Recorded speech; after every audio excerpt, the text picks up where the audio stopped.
Bueno, continuando con vectores, vamos a ver que los vectores cuando lo creamos, indicamos luego el operador new y el tipo de datos que es el vector, la cantidad de elementos. Hasta ahora siempre hemos indicado un valor entero, un número fijo, pero acá podríamos disponer una variable y dicha variable se podría estar cargando por teclado. Quiere decir que en cada ejecución del programa se podría estar creando un vector con un tamaño dinámico dependiendo del número que cargue el operador.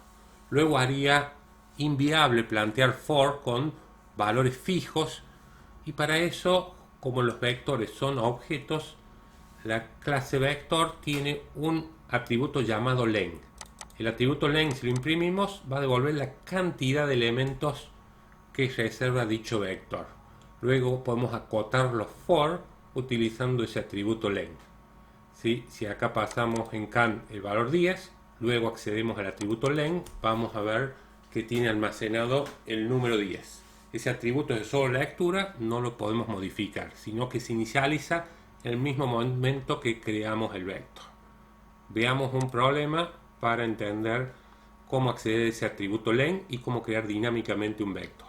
Dice, se desea almacenar los sueldos de operarios.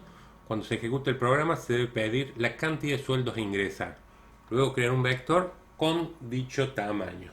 Entonces vamos a crear el proyecto 75.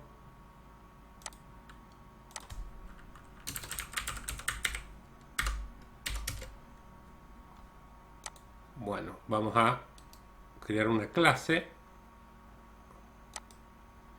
La clase la vamos a llamar prueba vector. Bueno, vamos a almacenar. El programa pide almacenar los sueldos de operarios. Como no vamos a cargar por teclado, primero definiremos una variable de tipo scanner. Por lo tanto, importaremos la clase scanner del paquete Java util. Y ahora sí, definiremos un vector. En este caso, vamos a definir el tipo entero. Podría ser tipo float sin ningún problema. Y le vamos a llamar sueldos. Vamos a plantear dos métodos, uno para cargar y otro para imprimir. Vamos al de imprimir, al de cargar. Public void cargar. Previo a cargar tendremos que crear el objeto teclado mediante el operador new y vamos a pedir, ahora cuando carguemos o creemos el vector, le vamos a pedir al operador que indique cuántos elementos o cuántos sueldos se cargarán. Entonces, systemout.print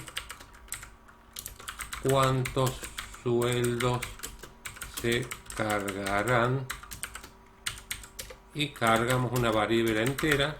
Directamente la podemos estar definiendo en este momento, mientras el objeto teclado llamamos a necking.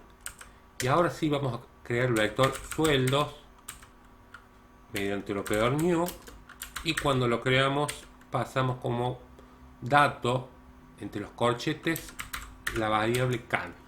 Si yo cargo un 3 significa que se van a cargar 3 sueldos. Entonces ahora mediante un for vamos a cargar el vector. Vamos a ingresar cada sueldo. Y es acá donde surge lo nuevo. Acá no puedo poner 3, 5, porque no sé qué valor va a cargar el operador. Una forma sería disponer la variable can. Pero ¿qué va a pasar en otro método donde quiera saber el tamaño del vector? Lo más conveniente es preguntar al mismo vector, o sea, a sueldos y acceder al atributo len. El atributo len devuelve o almacena un entero que es la cantidad de elementos que tiene el vector.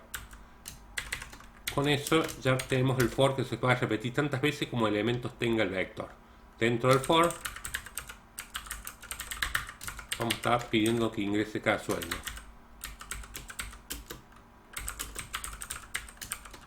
¿Dónde se va a guardar? En el vector sueldos subíndice f y mediante el teclado.neckin hacemos la carga. Ya tenemos el método para cargar, o sea, crear el vector y cargar los sueldos. Hagamos ahora un método para imprimir el vector.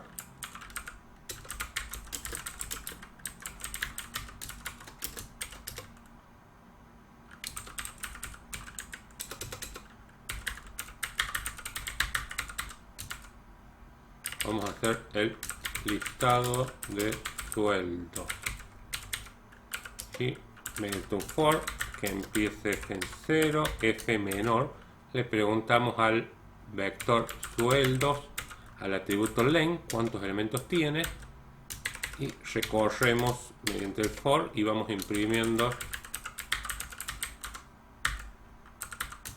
el vector sueldos subíndice f. Acá sí, no hay otra forma. Acá no puedo poner can, ya que can es una variable local del método cargar, no existe. Si yo trato de disponer can, da un error sintáctico. Tengamos en cuenta que can, al ser una variable local, nada más existe acá. Uno sería decir, bueno, la saco y la dispongo como atributo, pero no es conveniente, más allá que funcionaría, ya que si queremos saber el tamaño del vector, al mismo vector, accediendo al atributo len, obtenemos su tamaño. Ya tenemos codificado la clase prueba vector, por lo tanto, únicamente para poderla probar, tenemos que plantear la función main.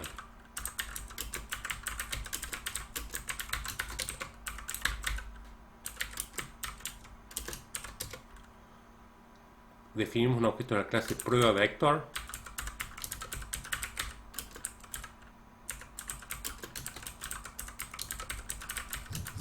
Y llamamos a los métodos cargar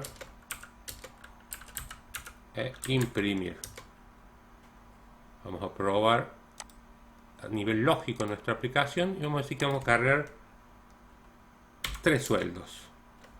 Uno de 1000, otro de 2000 y otro de 4000. Luego tenemos el listado de sueldos cargados y como vemos se muestran los 3 elementos del vector.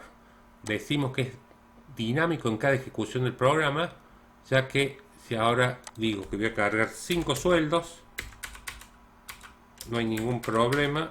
Al ingresar 5, el vector se queda de 5 elementos. Y cuando se imprime, el for se repite 5 veces, ya que depende del atributo len del vector. Con esto cerramos el vídeo. Gracias.